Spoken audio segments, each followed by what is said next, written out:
Let's not man. Hang on, we've got a long throw for Bournemouth. 96 minutes on the clock. This is the last minute. Can he get the cross in? There we go. And they've blown the whistle. It is Arsenal 3, Referee's Bournemouth 2. a couple of seconds too early. Referee's Arsenal fan. How are you feeling now, Laurie? I'm feeling great, man. I mean, another win. Oh, actually, it's kicking off here on the. It is kicking off. Arteta, he's going for a little scrap. That whistle was blown a bit earlier. Very early. Because at least you got to allow him to get into the box first and then get it out. But it didn't even hit 6. It was supposed to be 96. Did it hit 96? It did hit 96. And it's supposed to be a minimum of 6 minutes. A minimum. And I don't think that was. Yeah, I hear it if the ball was at the halfway line, but when you have the ball right next to the 18-yard box, I should never see that. But all these complaints are in utter vain, because it's not like they're going to go back and play an extra 30, 40 seconds. But I must admit, as speaking in all honesty, even I was surprised that whistle went, because I'm sure there was... Not there anyway. Do you know what I mean? Yeah, but listen, man, the best side won. Bournemouth were better than I expected, though. In the first half, they were. Yeah, okay. Yeah. Oh, here we go. Even brought the keeper up as well. So he brought the keeper up. He shoved him. It's been headed away. It's got to come back. That is terrible. It's got to come back in. Yeah. It's got to be allowed to criminal. come back in. Yeah, for people who can't see what's happened, they've thrown it into the box in the 96th minute. There's 6 minutes of stoppage time. It's headed straight out to, I believe it was Semenyo, if I'm remembering correctly. Yeah, it was. He was getting ready to cross it back in, and before he could cross it, they blew the whistle instantly like that. So Bournemouth can feel hard done by that. 5% chance maybe that goes in. Could have been something different, but it didn't. And now Arsenal sit 6 points on top of the league. Man City, of course, have a game in hand. It is 7 points over Man City, 6 points over Aston Villa in second place.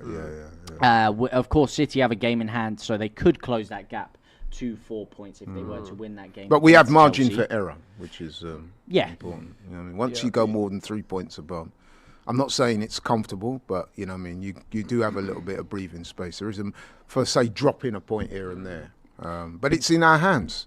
It is in your hands, and it kind of has been before. But to get through this Christmas period, the difficult winter period, still on top of the table, have you seen enough from Arsenal to have a lot of confidence that this is not going to capitulate like many other seasons? Because that's been the running theme, right? When it gets to, they say when it gets to April, May, come talk to me. That's what everyone says about Arsenal. Yeah, it's bang on. It is bang on. No, I mean, it is a fair question. But what I would say is this: is that this season we're a different team, and more importantly, we're a different squad. If you look at the squad, that's what always gives me confidence. You look at the squad. I mean, look at some of the players that weren't playing today. You know what I mean? Your likes of Eze and people like that. We are very strong right now, and we still got a couple players to come back. You know what I'm saying? So I'm expecting us to win this title, man, without any doubt. And that's no disrespect to the likes of City and Villa and whoever else. I just think that this year we've learnt a lot from previous seasons. We've strengthened the squad accordingly. Big up to the sporting director there, who's done a great job. The signings have pretty much been flawless. I mean, I know people talk about Gyökeres, but I still back him to come good. But yeah, man, I just think that I've said it from time. Actually, no, I didn't. I've got to be honest. The way Liverpool started, I thought, rah. You know what I mean? Then they brought Isak in. And it wasn't so much the way they started in terms of the way they were playing pretty mediocre and still winning games. Yeah. And I'm thinking if Wirtz and Isak come good, they can only get better. But then they went through that really poor run. And then since then, we've taken over and we've looked unstoppable for the most part. So, yeah, I'm still confident. Well, I like an Arsenal fan who kind of says it with their chest. You know, I don't like this kind of... No, all these Arsenal fans that kind of beat around the bush. Oh, it could be our year. No, say it with your chest, man. I'm saying it in my chest. I wasn't saying it in my chest at the start of the season because, like I said, I had Liverpool's favourites based on they won it. Let's face it, a bit of a counter last season. Yeah. The way they'd spent money and improved the squad, I was thinking, rah. But then...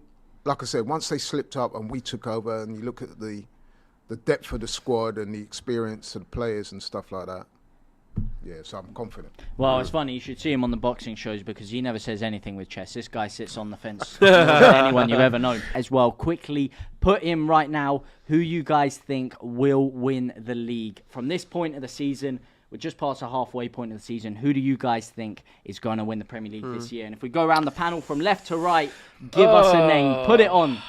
You know what? Stamp it with authority.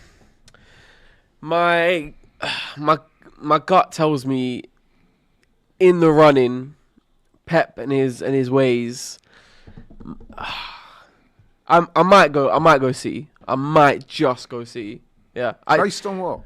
Based on, I think they're kicking on a bit now with the signing of Semenyo. You know what it is with City? You know when they hit that February to March, April stage, where they just don't draw, they don't lose, it's just win after win after win.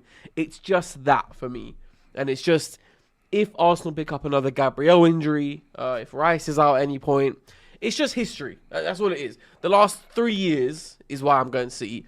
But I completely understand that Arsenal fans are confident, as they should be, because you look unreal right now. I'll be honest. I hate to admit it, but you do look unreal. Your squad is bang on, like you said. The depth is unreal. So if you're an Arsenal fan, you should be confident. But I'm just going to edge it to City just because why not? City. Laurie, so in other words, what you're saying, that's what you want to see. History is why I'm saying City. Laurie, what about you, my friend? I think we know I've the said answer. it already, man. To me, we will win the title. And I think some people might be surprised in the final analysis at how big the gap is. I honestly can't see anyone stopping us now. Like I said, we got 6-point lead at the moment. Mm-hmm. We've still got players to come back into the team. And even when we've not been playing that well, we're still managing to eke out results. So, yeah, I'm very confident. And Clinton, just a quick fire. Which one? Give me a name. I'm going to go with Arsenal. I think they're going to win it, but it's going to be on the final day of the season. It's going to be an Aguero moment in reverse. A last-minute Declan Rice screamer. Wow, we'd love to see it. I'd personally go with Arsenal as well, but as I said, let me know in the chat what you guys think. I've just seen enough from you. I've been saying it for the past 3 years. You've kind of faltered away at key moments in the season, but I've seen enough from you this season, I believe, that you've showed a lot of bounce-back resilience. I even look at that Newcastle game as a huge one where you went down. Gabriel had that whole thing. He comes back, scores a 96th minute winner. I just saw that as a maturing of the side, and you've got a lot of squad depth, and I think that'll be enough to carry you guys through for the rest of the season.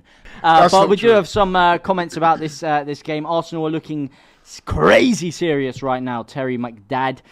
Charles Skull, that final whistle was a disgrace, by the way. Wow. It did seem a bit early, right? It was a bit early. How early was it? It was after the 96th minute, but it's just the fact that they took the throw in and within 5 seconds they were about to get the rebound cross back in. Yeah. And that's when it was called. But it's happened. That's football. You just got to take it sometimes. Chewy Dean 9254. Thank you for the super chat, my friend. He says, I think Juve is a huge miss for West Ham, which I agree with. Yep. And given the form and place in the table they are, missing players. But I don't think the missing Juve can account for getting smoked by Wolves.